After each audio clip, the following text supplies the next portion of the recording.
L'action du film commence tôt le matin en Afghanistan, où une colonne d'ingénieurs quitte une base militaire américaine. Ils se dirigent vers un convoi militaire immobilisé dans le désert, avec un véhicule en panne. Le commandant des ingénieurs est le frère aîné du commandant des soldats, et il comprend rapidement que ce dernier, par ignorance, a bouché le radiateur avec un produit anti-fuite, provoquant ainsi une surchauffe. Pendant que l'aîné s'occupe de la panne, le plus jeune explique que le recrutement des Rangers va bientôt commencer et qu'ils rêvaient tous les deux de devenir Rangers dès l'âge de 18 ans. Bien que le frère aîné soit désormais trop âgé pour le programme de sélection, il accepte de l'accompagner afin de réaliser ce rêve, ne serait-ce que symboliquement. Cependant, ce projet ne se réalisera jamais, car avant même que les ingénieurs aient terminé les réparations, un bombardement de mortiers commence.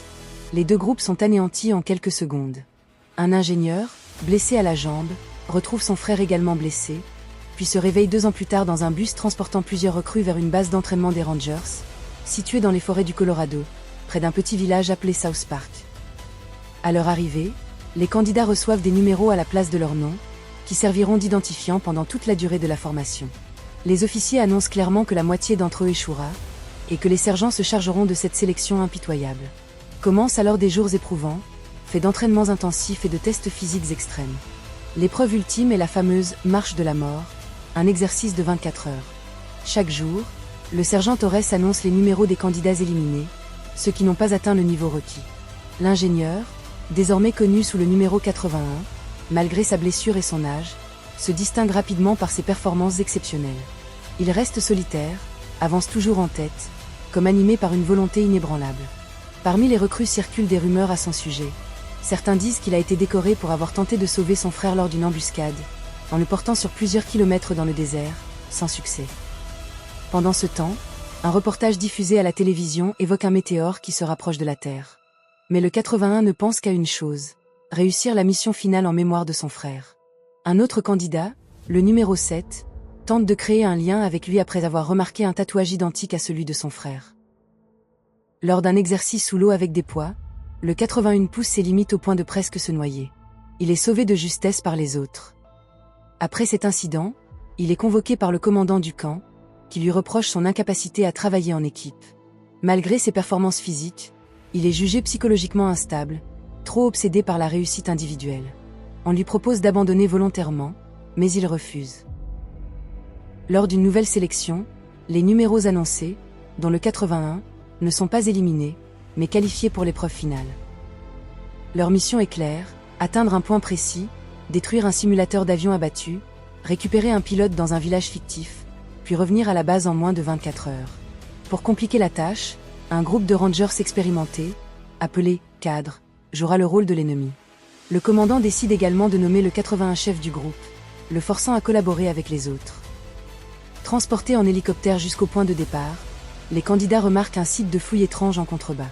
Une fois au sol, ils progressent dans la forêt, mais le 81 refuse de faire un discours motivant, laissant le numéro 7 prendre cette responsabilité. Après une marche difficile, ils atteignent leur objectif, mais constatent des anomalies. Les instruments dysfonctionnent, la position ne correspond pas à la carte, et la communication est interrompue. Malgré ces signes inquiétants, ils poursuivent la mission. Alors qu'ils posent des charges explosives sur ce qu'ils pensent être leur cible, le 81 découvre un ancien avion écrasé, révélant qu'ils se sont trompés d'objectif. Soudain, les explosions réveillent une étrange machine dissimulée, un robot de combat bipède. Celui-ci s'active et ouvre immédiatement le feu. Pris de panique, les soldats tentent de fuir, mais sont violemment attaqués. Une explosion les projette dans un ravin. Gravement blessés, ils se retrouvent désorganisés et affaiblis. Le 81 reprend le commandement et ordonne la retraite. Le groupe tente de survivre malgré les pertes et les blessures. Ils soignent les blessés comme ils peuvent, notamment le numéro 7, grièvement atteint. Certains évoquent une expérience militaire secrète, mais le 81 rejette cette hypothèse, pensant plutôt à une erreur de navigation due à des interférences. Décidant de poursuivre la mission, ils avancent vers le village. Pour franchir une rivière, ils improvisent un passage avec une corde. L'opération tourne mal lorsqu'un robot surgit et détruit leur installation. Les soldats sont emportés par le courant et chutent dans une cascade.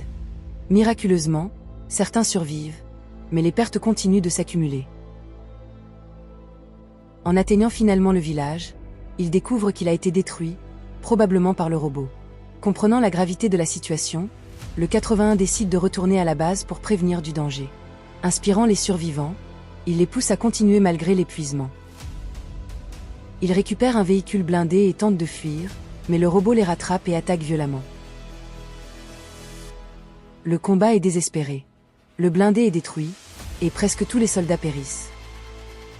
Seul survivant, le 81 continue malgré tout. Il découvre que le robot communique avec une source extérieure, probablement une intelligence supérieure. Comprenant qu'il doit agir seul, il met en place un piège dans une carrière, utilisant des explosifs et des machines industrielles. Attirant le robot, il réussit à le piéger et à provoquer une surchauffe de son système, détruisant finalement la machine. Épuisé, il retourne vers le numéro 7, qu'il transporte jusqu'à la base. Là, il découvre que l'attaque ne concernait pas uniquement leur mission, une invasion est en cours. Le météore était en réalité un dispositif de débarquement. Les autorités comprennent alors l'importance de sa découverte. Il explique comment neutraliser les robots en provoquant une surchauffe. Reconnu pour son courage, il reçoit finalement l'insigne de Ranger. Mais la guerre ne fait que commencer. Le 81 prend la parole devant les soldats pour les préparer à affronter ces nouvelles machines. Peu après, il repart au combat avec eux. Dans l'hélicoptère, un pilote demande son nom, mais personne ne le connaît vraiment.